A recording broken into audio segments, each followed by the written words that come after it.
नमस्कार, मैं हूं रण सिंह चौधरी। आप देख रहे हैं टाइम इंडिया टीवी नेटवर्क। इस वक्त हमारे स्टूडियो में डॉक्टर बीरबल सिंह, जो कि कृषि के अर्थशास्त्र के ज्ञानी जाने जाते हैं। आइए जानते हैं, आज किसानों पर उनसे चर्चा करेंगे और बहुत सारी चर्चाएं होगी, क्योंकि बरसात का मौसम है और किसानों को क्या क्या दिक्कतों का सामना झेलना पड़ता है, उसको जानने के लिए हमारे साथ है डॉक्टर बीरबल सिंह जी। नमस्कार डॉक्टर साहब। हाँ, में आपका स्वागत है। नमस्कार साहब, आपका नमस्कार, धन्यवाद आपका। तो आप मैं कहना चाहूँगा, देखो हमारे देश में आज की डेट में, आज मैं बताने जा रहा हूँ आपको, हमारे देश में अधिकतर मार्जिनल और स्मॉल फार्मर्स हो गए हैं, जिनको 2 हेक्टेयर से कम ज़मीन पे खेती करते हैं, और उनके लिए खेती करना अब बहुत मुश्किल होगा। क्योंकि भाई देखो, मार्जिनल फार्मर्स जो है वो 1 हेक्टेयर से कम ज़मीन पे खेती करता है और उसके पास इतना फार्म प्रोड्यूस या उत्पादन नहीं होता कि वो अपने फील्ड पे, अपने खेत पे कोई भी साधन डेवलप कर सके। जैसे बुग्गी खरीदनी हो, नहीं खरीद सकता क्योंकि 50,000 की आ रही है। कोई झोटा खरीदना हो, बैल खरीदना हो, वो नहीं खरीद सकता क्योंकि वो भी 40-50,000 का आ रहा है। उसके पास इतनी इनकम है ही नहीं। तो लिहाजा हमारी प्लान ये होनी चाहिए कि हम किसान का जो उत्पाद है वो शीघ्र से शीघ्र बिके और उचित रेट पे बिके, जिससे कि बेचारा किसान अगले यदि शीघ्र रेट पे बिक गया, तुरंत बिक जाए, तो उसकी जिज्ञासा होगी और अधिक पैदावार करने की।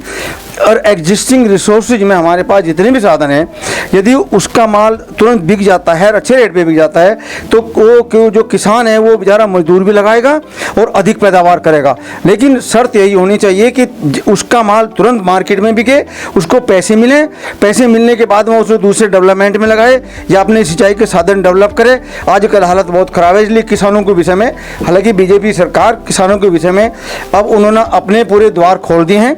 अभी एक कमेटी बनाई है कि ये किया है कि एक किसान अपने माल को पूरी इंडिया में कहीं भी ले जाकर बेच सकता है। देखो, अब ये जो सरकार है, जहाँ तक मैं कहना चाहूँगा, इस सरकार ने डीबीटी का मतलब है डायरेक्ट बेनिफिट ट्रांसफ़र, हर किसान के खाते में डायरेक्ट पैसा जा रहा है। अभी 9.5 हज़ार किसान, 9 लाख हज़ार किसानों के खाते में डायरेक्ट 72,000 करोड़ रुपया गया है। इसलिए चाहे पैसा कम हो वो बात की बात है, लेकिन कम से कम डायरेक्ट किसान के खाते में जाए या किसान के हाथ में जाए। क्योंकि पहला आपने सुना था, एक बार राजीव गांधी खुद प्रधानमंत्री थे, उन्होंने ये कहा था सेंटर से 1 रुपया हम भेजते हैं, गांव के किसान के पास 10 पैसे या 15 पैसे पहुंचता है। अब वो तो काम खत्म होगी, ये बिचौलिया खत्म हो गए। बहरहाल अब जो भी डायरेक्ट बेनिफिट उनको मिल जा रहा है, दिया जा रहा है, और अब किसानों के लिए द्वार खोल दिए हैं। अब मेरे हिसाब से ये सरकार किसानों के विषय में सोच रही है, बल्कि सोचेगी नहीं, सोच रही है। तो किसानों के विषय में अब कुछ ना कुछ आपका भविष्य उज्जवल होगा। तो डॉक्टर साहब, एक क्वेश्चन और है कि हमारा सवाल ये है कि जितनी भी मिलें होती है वे किसान को समय पर पैसा नहीं देती है उनके उपज का, तो उस पर कुछ ना कुछ शिकंजा तो कसना चाहिए गवर्नमेंट को। हाँ, ये आपने बहुत अच्छी बात करी। ये मैं भी बताना चाहूँगा आपको। देखो, ये बिल्कुल सही बात है। नवंबर के फर्स्ट वीक में सारी शुगर केन फैक्ट्री चालू हुई थी, लेकिन उनको मेरे हिसाब से अभी लगभग 2 महीने का पेमेंट हुआ है, बाकी सब पेमेंट उनका ड्यू है। अभी मैं बताऊं आपको, मेरे पास एक डेटा है, 12 मिलों पे किसानों का 866 करोड़ रुपया बाकी है। लेकिन ये बातें सरकार के यदि नज़र में आएंगी तो ठीक है, सरकार को जैसे पता लगा कि एक्शन लेगी, हालांकि ले लेना चाहिए था आपसे पहले भी, लेकिन अब भी ले रही है। मेरे को पता लगा है कि किसान एक्शन सरकार ले रही है और जल्दी उनका पेमेंट भी करवाएगी, ये भी मैं गारंटी कहता हूँ इस बात को। अभी आपने देखा होगा, सरकार भी कई जगह विफल रहती है। अभी कई राज्यों में, अभी गुजरात की साइड में बरसात हो रही है। अभी आपने देखा भी होगा, टीवी चैनल पर कई चैनल दिखा रहे थे कि किसानों की फसल पैदा हुई और वहाँ सरकार के गले पर लेकर गए, लेकिन वहाँ बरसात इतनी तेज़ हुई कि वहाँ पे वो चढ़ने लगे दोबारा चने भी और गेहूँ, सभी तरह के फल, सभी तरह के अनाज। तो इस पर क्या कहेंगे? नहीं, देखो यही बात है। देखो भाई, बरसात तो नेचुरल चीज़ है, उस पर तो किसी का कंट्रोल नहीं है। लेकिन सरकार को पहले इंतजाम करने चाहिए कि भाई मौसम आएगा और किसानों की फसल ऐसे खराब होगी, तो ये पहले ध्यान रखना। नहीं, वो तो वेयर हाउसेज में है, वो उसमें है, अपने जितने भी एफसीआई के गोडाउन्स हैं उसमें रखती हैं बाकायदा, ऐसी बात नहीं है।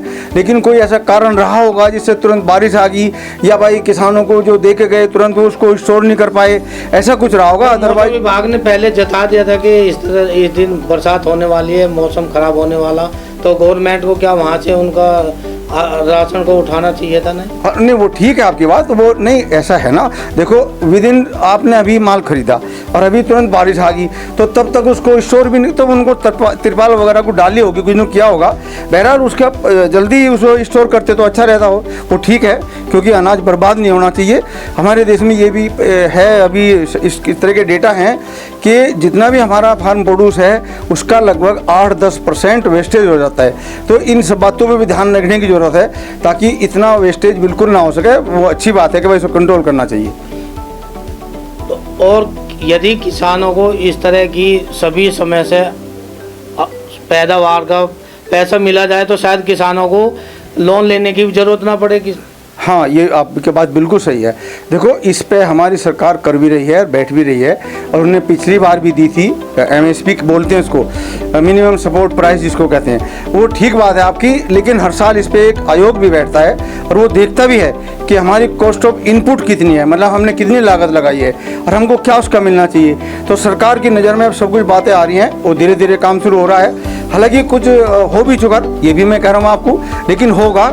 ये सरकार किसानों के विषय में बहुत कुछ सोच रही है और इसने काम शुरू भी कर दिया है। देखो जैसे डायरेक्ट बेनिफिट वाली बात हमने बताई, इससे पहले किसानों के खाते में अब तक कोई पैसा नहीं गया था, लेकिन जब से सरकार बनी लगभग 2 साल से ये डायरेक्ट बेनिफिट जो किसान के खाते में जा रहा है, किसान ही नहीं, आप देख लो, ये किसान सम्मान निधि कहते हैं इसको, आयुष्मान योजना है भाई, सब गरीब हो अमीर हो कोई भी हो, सबके लिए 5 लाख रुपए का ट्रीटमेंट मिल रहा है सबको। और यदि 5 लाख रुपए से, हालांकि लोगों को ज़्यादा पता नहीं है, 5 लाख रुपए से अधिक यदि हॉस्पिटल में खर्चा हो रहा है तो 2 लाख रुपए वहाँ के चीफ मिनिस्टर को भी राइट है उसको बढ़ाने का। तो इसलिए सरकार सबके लिए ये आयुष्मान योजना के थ्रू कदम उठा रही है, उठाएगी। मैं 90% इस बात को कह सकता हूँ, क्योंकि हमारे मोदी साहब का वादा भी है, इरादा भी है कि किसान की पैदावार हम अगले 2-3 सालों में डबल करेंगे। मुझे उम्मीद है होगा, ज़रूर होगा। तो बात करने के लिए आपसे धन्यवाद।